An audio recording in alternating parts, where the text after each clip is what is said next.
Hey, what's up YouTube? Skybadger here, and we're back on what would probably be day 12. Oh, no, late day 11. That doesn't seem right. Must flip back a day. Nope, day 12, I was right. So as you can see here, we are now second in the standing, as we were before. Ukraine has fallen, and is probably going to continue to fall.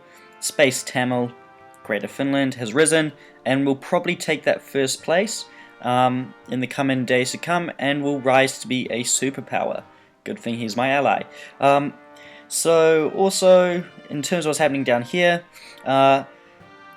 France, my greatest ally, he's now risen quite a bit. He will continue to rise as we capture land in Spain, and Poland is fighting Ukraine as well, so he will likely hover around the same spot. To be honest though, I'm not sure how things are going to play out with the Americans. As you can see, between them, they actually don't have that many victory points. But what they lack in victory points, they make up for in armies. So, these guys will probably continue to rise, and if they get the help of Egypt in this war, then it could be real troublesome. We don't want Egypt to join in. So, the stat for today was mightiest armies.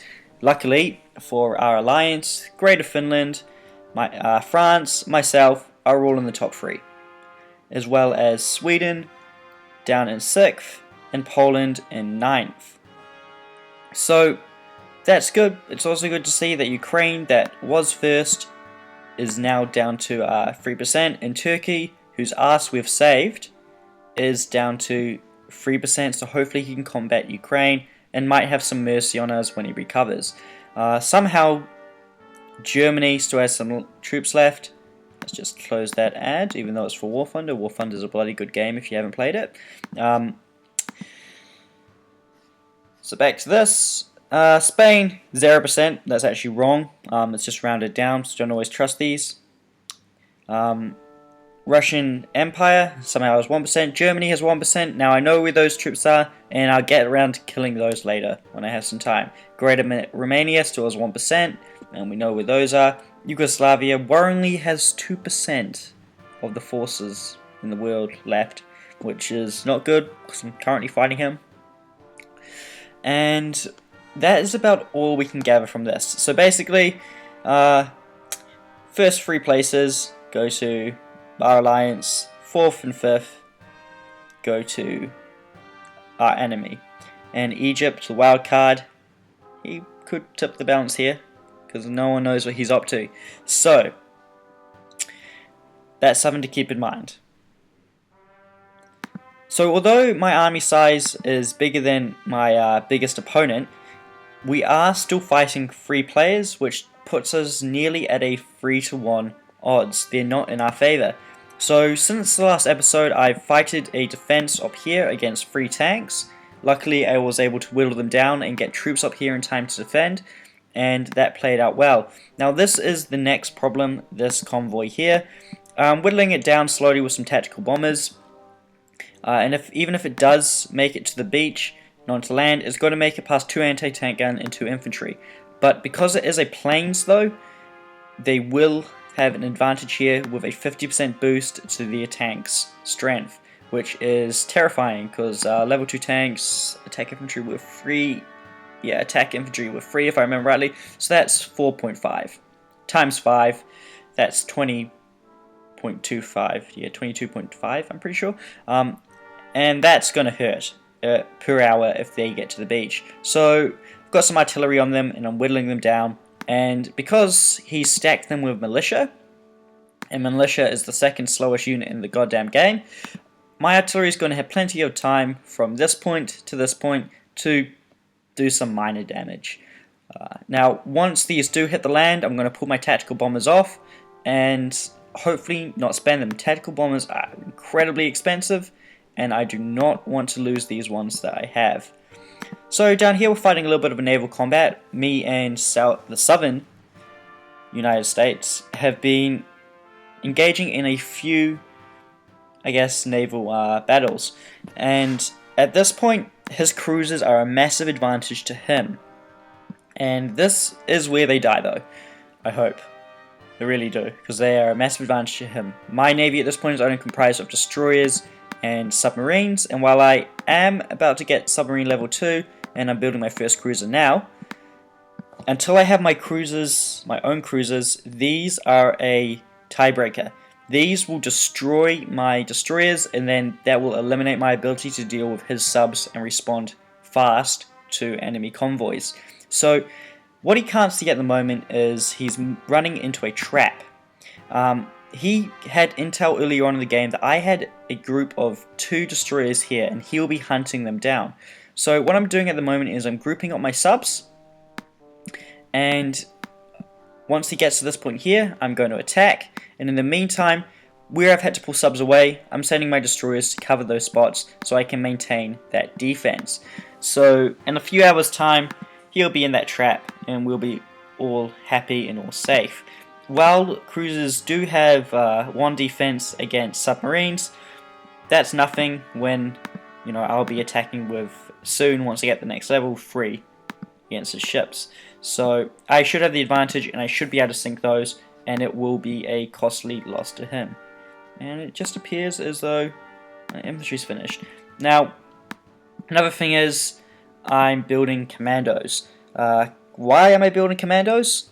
Well, one, if you have a look at the latest news in Call of War, they're testing buffs for a lot of the units. So these units, depending on how well those tests go, could be buffed in the near future. But that's not the main reason. Mainly is because, sadly, Northern States of America didn't return to peace, so I had to attack.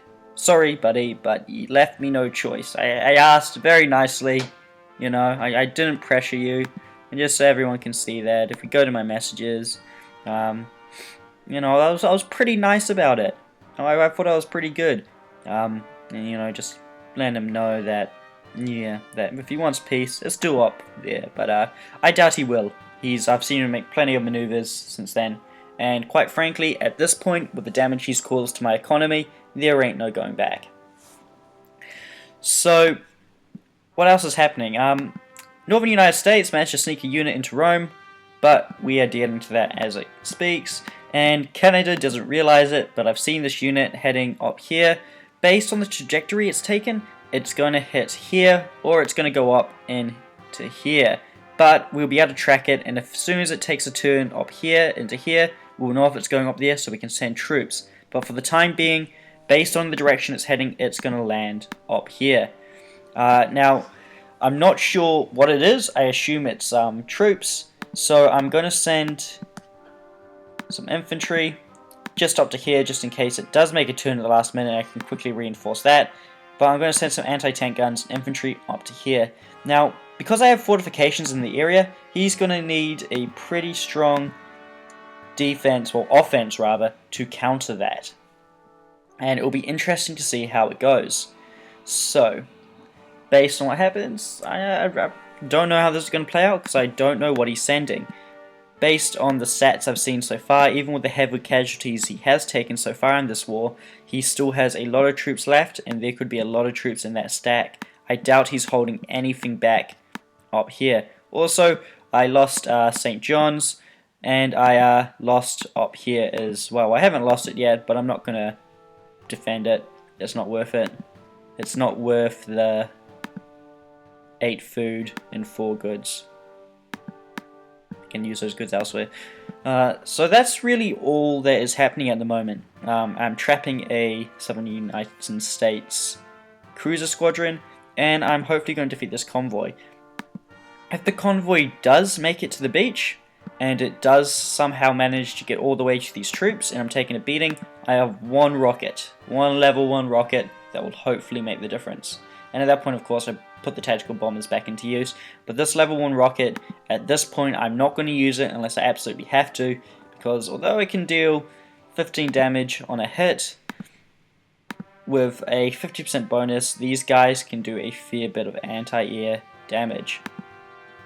So I'm going to try avoid that, although I should be all good now. So, just while you guys are here, it appears as though a few troops have finished building, so I'm just going to show you guys, the areas I'm defending at the moment. So I'm defending my fuel and up here. Why am I defending up here? Because it's protected by subs. I've pulled my wall back in to bolster defense. So I'm defending here and here, and obviously I'll know if anything tries to invade here and I can reinforce it. Because I've got subs here and subs down here, nothing is going to be able to land in here, so I'm leaving this area relatively undefended. That's why I'm sending a lot of my troops up to these parts up here to defend. So if we just quickly go back into here, yeah, manpower is going to be a problem. Do I have any barracks that aren't running, that I could be running right now? Yeah, let's turn some of these on. Our food is not what it has been, because we lost a few food producing provinces and our morale has begun to plunge again, falling. See, look at that, falling morale. We're going to start to lose production across everything up here. So there's not much you can do to counter that. I'm building forts where I can and just hoping that these provinces are stable and raising and I don't lose these. The forts will help boost morale down here, but I really need to hold on to the food provinces I have and make sure they are producing at a high capacity. So we got a tank done down here, and it's probably good if we have some armor up here in England. Now if we have a look at the layout of things, it's probably best if we send the tank over to here, because there are a lot of planes over here where this tank can be really effective. So we'll send him up over to there. Infantry's marching up that way. Finished another sub. We're about to engage in a massive sub battle down here, so I'll need to reinforce that. Anything else finished? It doesn't look like it. So until next time, guys, have fun and be nice, I guess.